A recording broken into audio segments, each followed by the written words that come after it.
Hello and welcome to Talking F1. We are a podcast from Grand Prix Grandstand that does more or less exactly what the title says. We talk about F4. More specifically, we talk about Formula All, meaning Formula 1, Formula 2, Formula 3 and W Series. I'm your host, Thiemo Albers-Daly, and joining me this week is regular staple of the show, Jacob Phillips. How are you, Jacob? I'm doing very well, thanks, Thiemo, and how are yourself? I'm pretty good, thank you. Now, this week's episode is a special one where we're going to be discussing what the FIA and stewards have been up to this year across all the formulas, and I think it's safe to say that we're not too happy with them. Well, let's just say, Thiemo, that me and you have discussed this at length now for the last few weekends, and we've been waiting for the summer break for a chance to delve in deep into the stewards. As you said, Thiemo, yeah, we are not happy with them. There's been countless examples over the last few weekends, which I'm sure we'll touch on. And yeah, for me, the big word, we'll start off with this word as the word inconsistency. For me, you see some race weekends where penalties are handed out for, let's say, meaningless offences. You know, think back to Austria, for example. I think some of those in the second race, there weren't penalties. And then you think back to a couple of years before where, although I like to see hard, fair racing, I don't think Verstappen should ever have got a penalty facing Leclerc. He never did, but you'd think on that week, if the stewards were there at that race, then maybe he would have given it. You know, as Formula One audiences grows, I think it's growing exponentially over the last few years. I think with these inconsistencies, it's just very confusing for fans. And even, you know, how long have you watched F1 team? I'm guessing, 10 to 15 years. And, me, you and Jim are sitting there guessing every weekend. We don't know what the penalty is going to be handed out. Is it going to be 10 seconds? And then, oh my God, there's a drive-through. You think, well, that's a bit strange. That wouldn't have been given for that. So I think that's the biggest word that we can sort of take from this is just inconsistency. And it just, stinks, to be honest. Yeah, I mean, it's weird for me to be agreeing with something that Helmut Marko says, but even he's saying that the stewards' penalties are all quite inconsistent at the moment. And you think, I mean, granted, he's got his own reasons for saying it, but he's not wrong either, which is just these days you don't really hear Wright and Helmut Marko in the same sentence. So it's a bit curious, that one. But I think, like you said, I've watched Formula One as by itself for well over 10 years now. And I think, I mean, either I was younger and more naive, but I'd like to think maybe not, but I don't remember it being such an issue before in the past. I feel like it's only the last few years where it's really come into something where everything is just looked at under such a more magnification that it's just everything is being scrutinised so much more than it is, and it's just taking the fun of it out of it, as you say a bit. I mean, if we look back at the last race with Formula One to start off with, the Vettel disqualification is perhaps, I mean, I'll see what you think of this, but I feel like that's one of the more clear-cut ones. Just maybe it was still maybe a bit harsh, but at least with that one, the rules were there and you could understand the logic behind it more than you could with other ones. But I feel like at the same time, it wasn't Vettel's fault that, or you could argue that it wasn't Vettel's fault that there wasn't enough fuel in there. Surely that would be the team. So would you not rather fine the team and take some points off them rather than disqualify Vettel? But then, where do you draw the line with that going forward? What do you make of that? Yeah, I think, we actually spoke about it after the race, didn't we? And it's one of those that sucks. It's really sad for Vettel, but, as a race fan, we know that's a slam dunk penalty. I said to you that, he's going to be in the book there, and I would definitely expect a disqualification within the next hour. That happened. But it's one of those for me, like you say, the rule that sort of I've proposed or that I would go forward with is, okay, Vettel's not at fault there. He has no idea how the fuel flow rate meter's working, how much fuel is necessarily in the car. That's all down to the team in the garage. So how I would do it is Vettel's worked, very hard to get that P2. It's one of his best drives of the season, probably his best drive in the last few years, actually. So I'd say, you can keep your 18 points, you can keep your trophy, but Aston Martin, we're going to strip you the 18 points, and that car then becomes sort of, ineligible for points, really. And it kind of can sort of lend itself to other examples as well, like the unsafe releases, for example. Raikkonen, he was told, or the light system or whatever was told to leave the pit lane, and obviously he clashed with Mazepin, and it could be a case of, maybe he can continue in the race. He can, if he scores points, he can score points. He's not going to get a penalty, but that car then becomes ineligible for points. And that's one thing that we see as well with sort of the technical side of it as well. I'm sure we'll move on to the F2 disqualification for Liam Lawson. He had no idea about the unfair throttle map, but I think that's an argument that sort of certainly needs to be discussed going forward. And so you brought up a nice survey there, talking about the pits there. One of the things that still baffles me, considering I think it's been a few years since this is technically impossible to do and yet keeps happening, is speeding in the pit lane. I'm pretty sure there was a setting for that where you press a button as soon as you go into the pits and you're stuck going at the certain speed that they've given to you. So I don't get how speeding is even a thing anymore. I mean, that might be a slightly different issue, but I feel like there shouldn't necessarily be, there should be penalties for that, but I feel like instead of just keep giving out penalties, they should be looking into why that's even possible in the first place. But then, as you say, Kimi going into the pits and getting the penalty for that as well, not really his fault, it's the technology. You can see why they gave him the penalty, but at the same time, you're saying about inconsistency earlier. If I'm remembering correctly, it was a worse penalty that he got for that than Lewis got for the incident at Silverstone, which, regardless of what you think was the cause and who to blame there, it's a tricky one because on the one hand you've got more people in the pit, so you've got more potential for danger, but there's that feeling of inconsistency a bit there, especially when both it doesn't help that both drivers then both ended up finishing in the points. Do you reckon then there might be a sort of a case or example for like a uniform penalty? So in both those instances, although one was in the pits and one was on the first lap, they both ruined another driver's race. Okay, Mazepin's not going to get anywhere near a race victory. He's not fighting for a championship, but it was one of those crazy races whereby who knows what could have happened. Mazepin could have nicked the last point. It was a crazy race with the wet one start. Driver got taken out. So do you reckon it should be like they've both taken a driver out? That's an automatic 10-second penalty, for example. And then sort of the ramifications of that, maybe they can add more onto it with a sort of like a baseline penalty because they've ruined the race. I'm not sure about adding anything onto it afterwards. I feel like, but I do agree that there should be some kind of, because it's not the first time, say, that we've seen an unsafe release. If we take it like that, regardless of the reason for it, maybe have the same thing for each of it. So if it's, because then it kind of lets you have a bit more leniency depending on what was the cause of it. Because in Kimi's case, he thought it was safe to go, the light went out. Like, why would he not believe that? Whereas in other cases, it's the pits crew themselves just letting the car go too soon, or it's the driver or whatever. But if you say have like a 5-second either time penalty maybe to add on, or be added on to the next pit stop as a blanket thing, and then you've got, I think that's the other thing that annoys me though, because if you add something else on, when do you add it on? And you have this issue then where the stewards are already kind of messing with a lot of things after the race, and you feel like they've got all the cameras, they've got all the angles, they've got lots of people who know the rule book inside out. Why is it taking them so long to come to these decisions, and why can they not do it within the race, especially when it's a Grand Prix? They're not exactly sprint race length for F2 or F3. There you can maybe understand why it takes them a little longer, but you've got a 70-lap race and something happens on lap 10. Surely you should know by lap 50 at the very latest what to do about it. So I don't know about adding something on necessarily, but I do agree that there should be maybe that blanket thing of, we'll have a 5-second thing, we'll look at it, and then maybe if they don't have a decision by the end of the race and they want to add something else, they do it to the team rather than the driver, unless there's an explicit reason why it should be the driver who gets the penalty. But I think it's tricky because it's a very case-by-case basis to try and find that blanket rule, but it's frustrating though, because again, like you say, it just ruins racing a little bit. Yeah, you mentioned time for there as well. It's about an hour and a half sort of race. Going forward from that, you've got to think that it's not like football, so you can't necessarily obviously stop the race. There's no VAR. You can't say, hey, car, stop on track. We're going to analyse this for 2 minutes. But yeah, going forward from that, how many times have we seen it whereby, after the race, we're sitting around waiting for the race victor, although, we know who's won on track. It could be Hamilton, for example. Vettel finished second on track, but 2 hours, 3 hours, a day later, we're finding another result, and it kind of just ruins the sort of entertainment for me. Although you get caught up in the emotion, don't you? That was going to be Vettel's first win, Aston Martin's first win, and if he, for me, thank God he didn't. That could have sort of ruined my enjoyment more of the race, if you see what I mean. Although it's more annoying in that respect, though, because you want to be able to vie for Vettel to get the win, but then you think now that, I'm kind of glad he didn't overtake him because it would have spoiled the enjoyment, which is not what you want when you're looking at the race and you're still in there thinking, I don't know about this now. Yeah, exactly. One thing, to go back to the time issue as well, one thing that confuses me is most of the instances and the the crashes on track and things that need to be analysed happen within the first 20 laps anyway. So I can't remember many instances where things happen on the last lap and they've got to review it. So going forward from that, what would you say then to maybe, I think we've spoke about it before as well, maybe delay, if there is an argument or an instance that needs to be looked at, how about delaying the podium maybe by 10 minutes so we do celebrate the top three as they should be?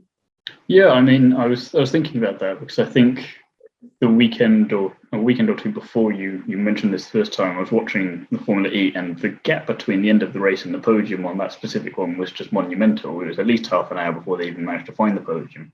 I don't know I can't remember if that's a normal thing or not. I've not seen enough coverage there, but I kind of think that should be maybe not quite half an hour. That's taking the piss a little bit, but 10, 15 minutes or so. Because I mean, you've got the interviews now all happen before the three go up onto the podium. There's a bit of time there, and then between the celebrations and a bit of break, you think that's easily 5 minutes there. You could find another 10 minutes to add on to that if you really wanted to. So yeah, maybe if the driver, for example, wasn't on the podium, then maybe they could like pull him aside for an interview as well. Maybe a 5-minute music interlude. I'm sure Crofty's got a few stats up his sleeve to keep everyone entertained for 5 mines. Oh yeah, there's certain things they can do. Yeah, there'd definitely be something. I mean, 10 minutes to 10 minutes. I mean, hell, have an ad break. You know, let everyone go make a cup of tea, and then you can go have the celebrations afterwards. Because again, if there is a serious thing, then and they still haven't managed to do it up until the end of the race, then they should have enough time. There should be enough extra time to do it then. And if there is no decision at the end of that point, maybe there should be a rule that says, okay, you can do a penalty, but it can't impact the results of this race. So say Bottas had done his bowling incident on the last lap and it ruined a lot of stuff. And then they decided that, but he still finished well as a result of that. And then they decide that, say he got on the podium and they decide to knock him off the podium for doing that. Was probably fair in that instance. You think it kind of ruins the race a little bit because you were quite immersed in it at the time. Whereas in the real case where he did on lap one, he got a penalty for the next race in Spa. So I feel like, yeah, why not do that for the next race? Vettel would have been a perfect example for that. Why take this race away from him, make him start, I don't know, the pit lane. Or something in pit lane, yeah, for the next race. It makes it a bit more interesting. He's a 4-time world champion. He should be all right with that. He can make it back up, you know? It makes the race more interesting then. But then there was the other example for F1 in Silverstone there, where, again, I think this was during the sprint race qualifying, whatever the hell they decided to call that. George's dangerous driving, where he was racing Carlos Sainz, and he not only got the penalty for that with the grid penalty, which I think was 3 places, and then he also got penalty points in his license, which I thought, for what was, I think, as well, lap 1, which I feel like I'm always more lenient for lap 1 incidents because it's lap 1. That just reeked of overkill. And again, I don't know if it's because I'm too attached to George, but I feel like I would have been like that with any other driver as well. I might have even been like that with Mazepin as well, because I thought that was entirely unfair of the stewards there. You know it's serious when you're saying that. Yeah, very, very serious indeed. But yeah, it's just confusing and upsetting, isn't it? Really, you never like to see it. And hopefully, things will change. But I think going back to the previous point as well, there with Vettel, I think starting from the pit lane would have matched the sort of the disqualification as well. So yeah, it's just very upsetting, and things need to change as well. And another thing that needs to change for me as well, Thiemo, is the track limits as well. Where do you stand on that? Because for me, I think that needs to be sorted out, because that word is if we did a shot every time track limits was mentioned by Crofty, well, I wouldn't have a liver left. So it's quite the race at all, would you? By the end of it, for no.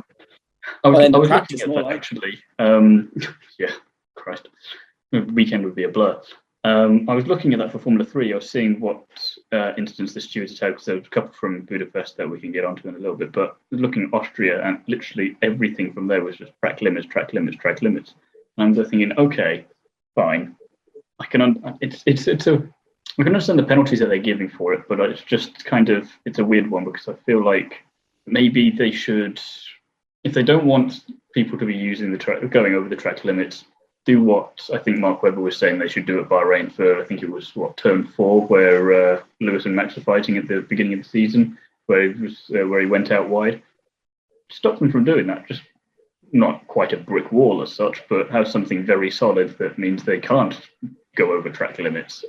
Have some curbs there or something. Have a gravel trap, and then that solves the track limits problem. Because I think it's again annoying where it's such an easy thing to spot. And they've got the sensors, they've got all the data, it goes straight to them, and yet they wait until after the race to apply the penalty, or they wait until after qualifying.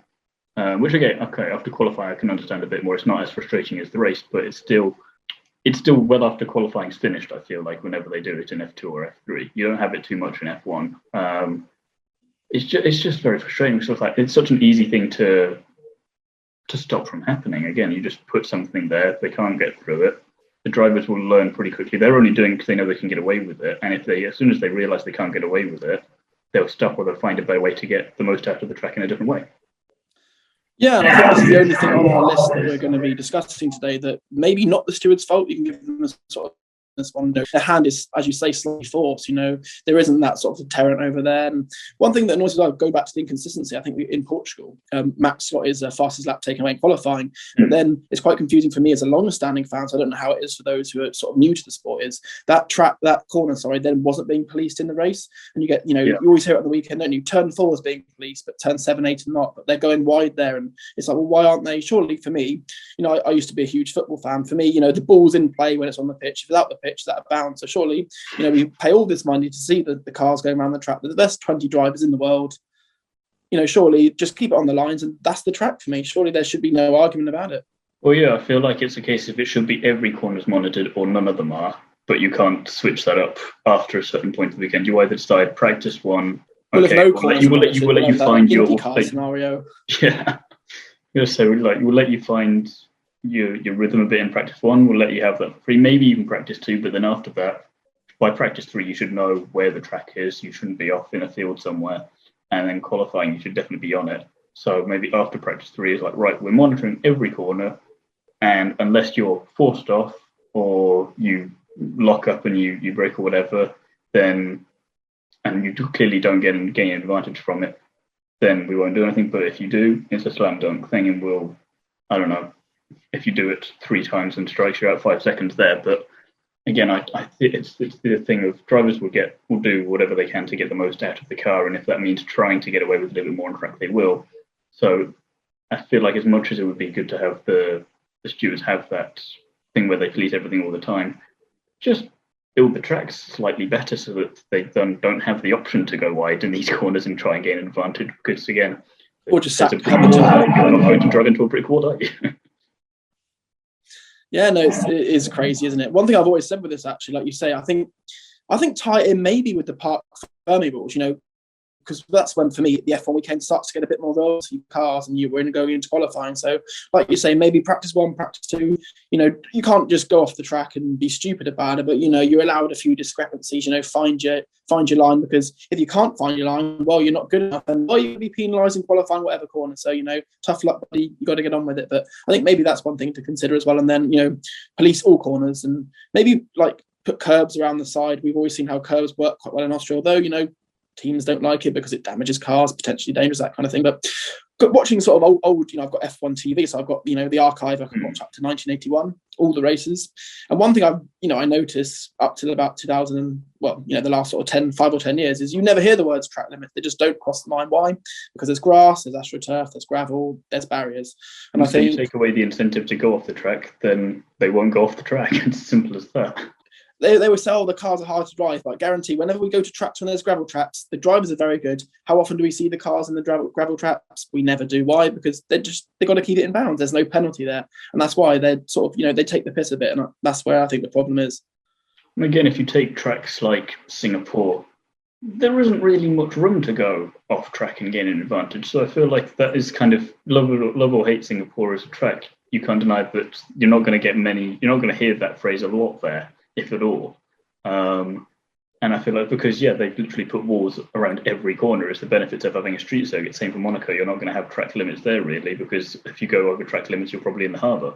So yeah, exactly. It's an easy way to solve this issue. How many times this year did we see an F1 car in the barrier, apart from Leclerc? Can you remember anyone in the barrier? Because I can't. Not this year, no. Schumacher.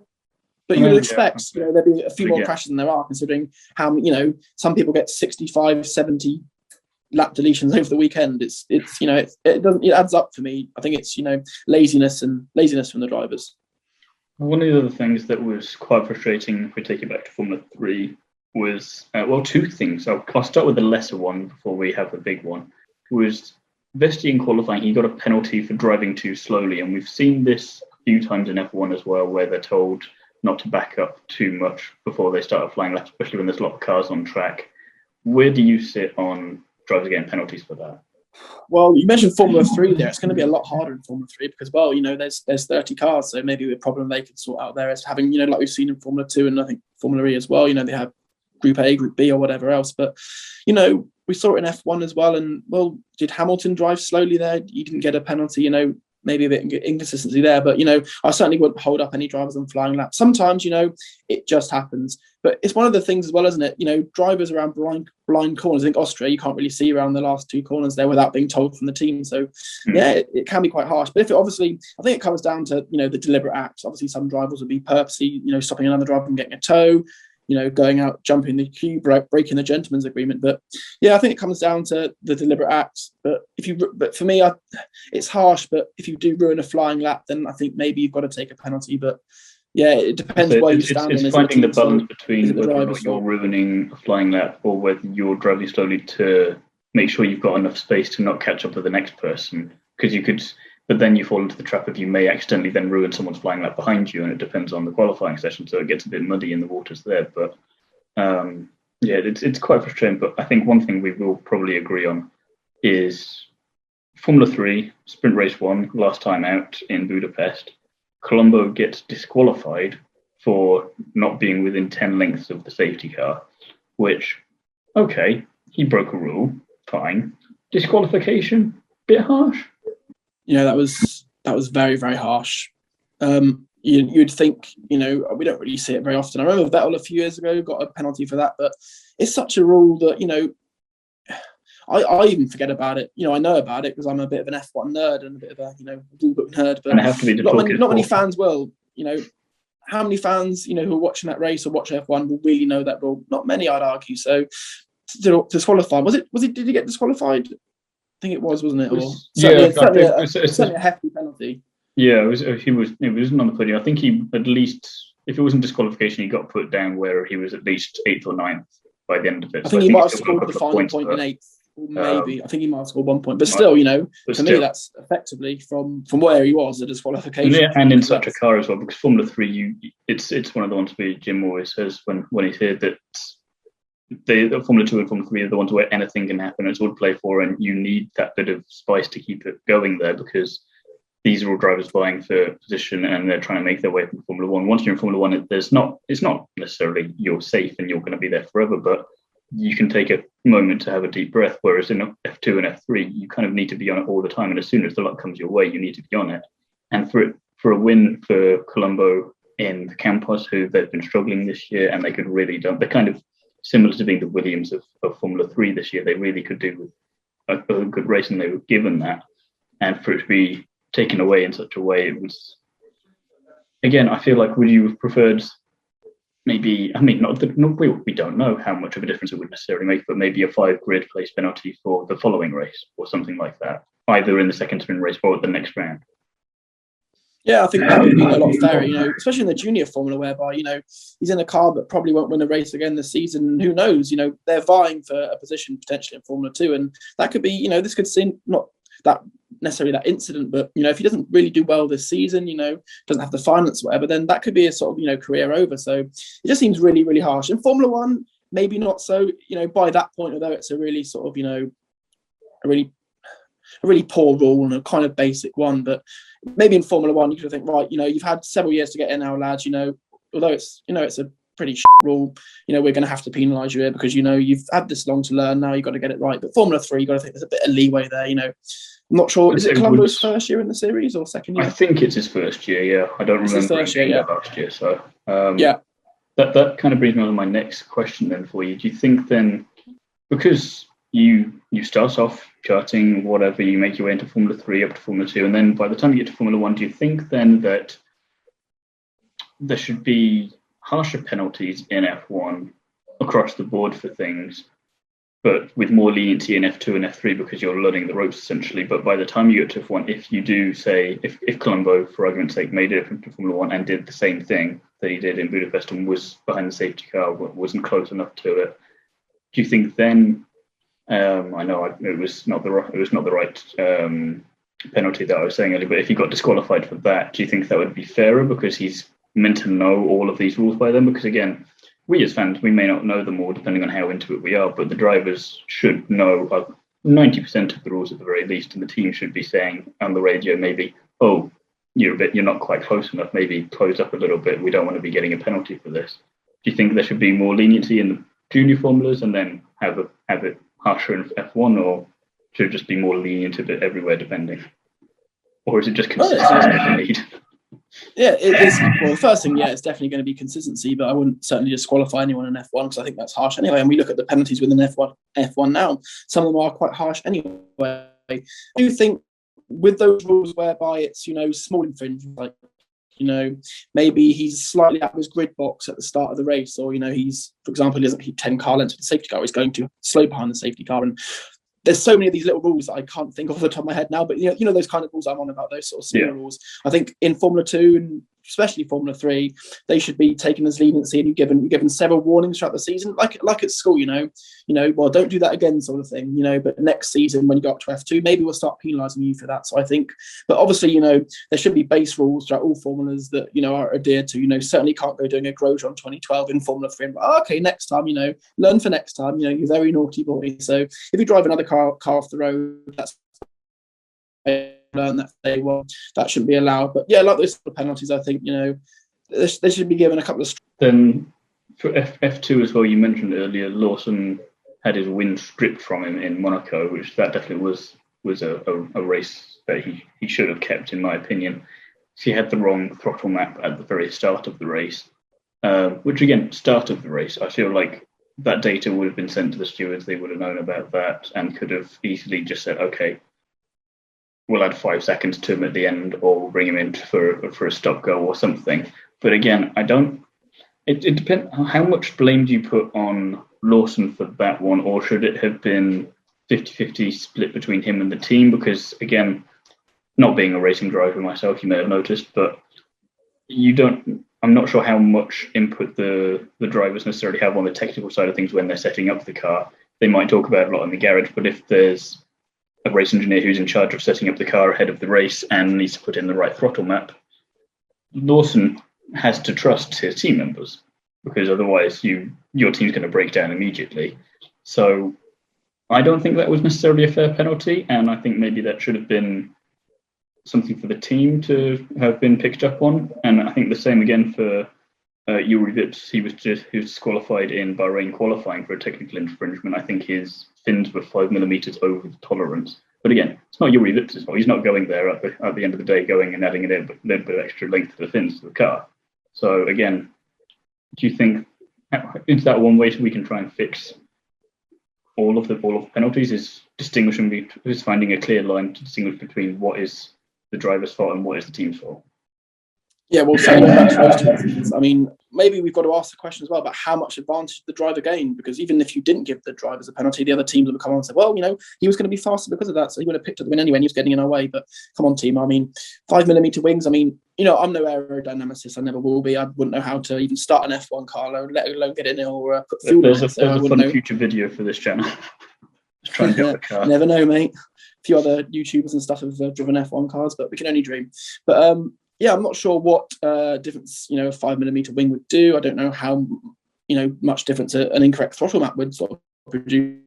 Maybe in Formula 1, because lose a team. It's always been a team's constructors championship. Maybe you should be slightly harsher on the driver, but certainly not when they're trying to Lawson's trying to fight to get into F1, same as Vips, in the Red Bull program, it's a high pressure stakes here. And, they've just lost the victory because, it might just be a team mistake as well. They might not have noticed that. I don't believe for any second that, the high-tech guys there were, putting an illegal throttle map in to gain an advantage. I feel like if you were going to try and gain an unfair advantage somehow, you wouldn't necessarily think, I'm going to put in a different throttle map, or I'm going to extend this fin by 5 millimeters. That'll do the trick. It doesn't really seem Spygate worthy. No, exactly. BTEC Spygate. I mean, if the FIA did know about it at the start, then you've got to question, well, why the hell didn't they penalise them at the start? Or, well, that's an incorrect throttle map. We've got 5 minutes to go. Unfortunately, guys, you're going to have to start from the pit lane. As harsh as that sounds, he's not then gone through the process of going through that 30-lap race, the emotions, and then stood on the podium, so he's never got to that point. So it's harsher after the race because, he's won the race. He's still got champagne around. If you start in the pit lane, that you still might be able to get in the points on the podium, whereas if it happens afterwards, you've done all the hard work and then you're told, we're going to just take that from you. Yeah, exactly. I mean, not around Monaco because he would have still finished the back. But the rule applies everywhere else, whereby in Bahrain, for example, if that had happened, who knows? He could have got up into the points. So I think if the FIA knew about it, sorry guys, you're starting from the pit lane today, but things whereby we spoke about it before. Lawson keeps his win, but unfortunately, high tech, you can't score the whatever it is. Is it 15 points in the sprint race or whatever? So the points get taken away, or like you say, a penalty for the next event, or in qualifying, he takes a 10-place grid drop in Spain or wherever the next race was. So yeah, I think that would be fairer. Certainly in the lower formulas. So, but it's always very sad for me as well because especially there's not a lot of coverage around Formula 2 once the podium ends. That's it until the next race. So often we're just seeing the updates on Twitter or on Instagram or wherever to try. We wouldn't be aware. The majority of fans wouldn't notice necessarily. If you're a casual viewer of junior formulas, you get to the recap at the next race about what happened last time. You think, wait a minute, what the hell happened here? I didn't see any of this. What's all this about? Yeah, exactly. You could have gone into the sprint race tour or whatever saying, okay, welcome back to Formula 3 where, Iwasa won the first race and you're thinking, what? I mean, the only way that I actually knew about it first off was I kind of wasn't on Twitter at the time. I think you put it in the group chat and it's, he's been disqualified. And I was like, oh, here we go again. Eye rolls. So yeah, it's never good. It's never good when you find out. As a driver, that's not how you want to win a race either, is by someone else receiving a penalty. I mean, you'll take a win at the end of the day, but I mean, if you look at Carlos Sainz in F1, he's had, I think, 2 of his last 3 podiums have come after the race, and you've got to think, you must be getting a little bit frustrated about it, because on the one hand, yeah, you podium, but you're kind of robbed of the whole moment of it. I mean, you've not necessarily had crowds that all of the races this time, but you don't want to be having that when things go back to normal, that you can't celebrate on the podium. Like Brazil 2019, when you got on the podium for McLaren, I feel like that would have been a great moment for everyone there, and you wonder if that could have helped McLaren maybe get a bit more money their way, that could have helped them with a few things to try and improve everything, but we'll never know now. We've talked a lot about what we don't like about it all, and we could probably go back across the last couple of years and find plenty more. What do you think? Do you think we can find any solutions to how to just make it all better? I mean, one of the things I'm thinking of is if it's a technical infringement, fine the team, not the driver, or charge the team with the crime, not the driver necessarily, because chances are the driver's not been working on the car and helping them. Well, you won't think Yuri Vips is there adding an extra couple of millimeters to a fin. You think that would be a better way of doing things? No, I certainly don't think Yuri Vips would be there, sitting there with the spanner in the Bahrain pit lane. But yeah, I think you've got to really sort of decipher now and sort of communicate it with the fans as well. I think that's one thing that's going to be key as the fan base grows, that we as the fans know exactly what's going on. And in football, well, he's taken him out. That's a penalty. So it's going to be more clear-cut fans. He's taken him out. Okay, that's going to be a 10-second penalty. We know that. But yeah, I think we're going to have to decipher between the technical and the sporting. So, like, for example, if Vips or whoever's had a throttle map issue, okay, that's going to be a team penalty. He can still go on and win the race, but he can't score constructors' points. Like Vettel couldn't have scored constructors' points, let's say, for example, for Aston Martin. But then the sporting penalties, obviously the driver's going to be penalised. He's at fault. He's run someone off the road. But have sort of, maybe at the beginning of the season, map out exactly what it's going to be. I know there's so many rules, and we could sit, boring everyone watching this right now about how many rules there are: 16.8 and 18.5. So I deliberately didn't name any of them by their official designations. At the beginning of the season, we'll be here for too long, team. I mean, not that long. Zoom wouldn't allow it. But, at the beginning of the season, say, right, this is going to happen. It's race 1 here. This is what's going to happen. You go over the white lines. That's it. Your lap's deleted. Sorry, guys. Take another driver off the road. That's going to be an automatic, 5-second penalty. You ruin someone's race. You take them out of the race. That's a 10-second penalty. And then sort of have it, like you say, if it's over 75% of the race, that penalty is now applied for the next race because we haven't got the time to work it out. So you keep your podium, but they might have the time to work it out, but it'll take away from the overall thing. And again, you can decide on how. Then you've got, if you've got a week or 2 weeks between the next race, you've got all the time you want then to figure out what you want to do to that driver. So, and it doesn't impact the race and it doesn't ruin it for everyone else then. I think it's just the consistency. That's one thing. I'm agreeing with you on that one. It makes a lot of one sense. thing to add to that point is we haven't discussed yet. That is and I don't know how much it affects things because certainly in football as well, there's different referees every week. But one thing for me is the driver stewards change every week. There's always sort of the chief driver steward always appears to be like Derek Warwick or Mika Salo or people like that who've obviously driven F1 cars. But the team around him seems to change as well. And maybe, I don't know, maybe it's like that guy's interpretation. Mika Salo thinks, okay, in my day, that might have been a penalty. But Derek Warwick thinks, I was racing in the 90s. Maybe, that's not going to be such of a penalty. Well, I don't think that's a penalty, but Mika Salo thinks, okay, that's a 10-second penalty. So maybe it's around their interpretation as well. Maybe there's a few grey areas that need tightening up. So maybe there should be less interpretation. It's slam dunk. You're in the book, whoever's the steward. I'll say, to borrow your football analogy slightly there, when the ball goes out in football, you know it's out, and it's not up to an interpretation of the rules, it's out. You can't be arguing that too much. So I feel like you need that kind of thing for a few of them in F1 again. If you're worried about drivers going over white lines and gaining an advantage off track, put a wall there or put a gravel trap there or something, because then as soon as the incentive's there, or you can't interpret a rule in a different way or think, oh, I'll do this a couple of times because I'll get away with it. As soon as they realise that they won't, then they're not going to do that, and they'll have to be forced to find a different way. I mean, if you look at technical regulations for when they're building the cars, every time they do it, there's always enough room for interpretation, but to stay within the rules. I mean, double diffuser being the best example of that. It was still in the rules, but you find a way to adapt. So I feel it would be the exact same thing if the rules were tightened up a bit, and then you have the consistency.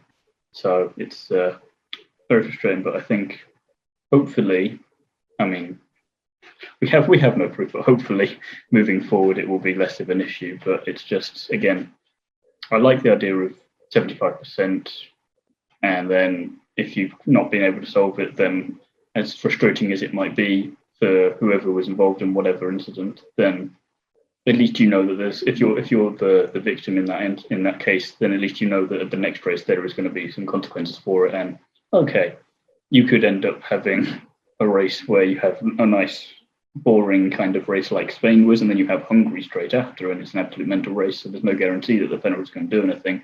But at the same time, you could argue the same thing for Hamilton's penalty in Silverstone.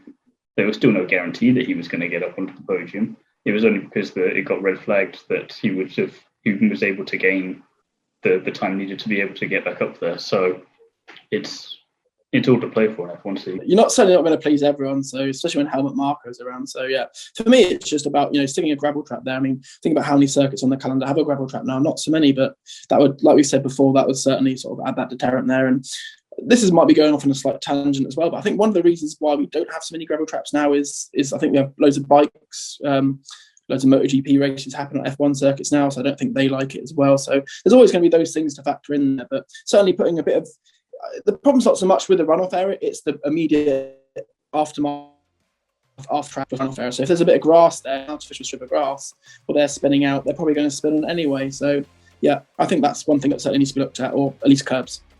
So I feel like the perfect racetrack, you shouldn't have a tight street circuit that Saudi looks like it's going to be. You should have something where it's maybe that tight, but instead of the walls, you have the grass there. So you've got a bit of runoff, but you're not going to crash out immediately, but there's enough room to overtake. But as soon as you go off, you try gaining that unfair advantage, you're probably screwed. And on the other hand, nothing like Paul Ricard, because I could do without a migraine. Thank you very much. You just want different colours there, do you? Yeah, many different colours as possible. Right, now, if there's any other items that for those of you watching and listening think that the stewards got wrong and that we didn't cover, let us know in the comments. I want to thank you, Jacob, for being here today. If people want to find more of your motorsport thoughts, where can they find it? Yeah, thank you very much for listening today, guys. Hope you enjoyed it. You can find me as ever on GP Grandstand or over on Twitter at JacobPhil18. And for me, you can find me here on GP Grandstand, of course, and over on Drive Tribe on Instagram, which you will find the handle for in the show note descriptions, and search for On the Curbs on YouTube to see my motorsport interview series. Keep your ears peeled for the next episode, and we'll see you then.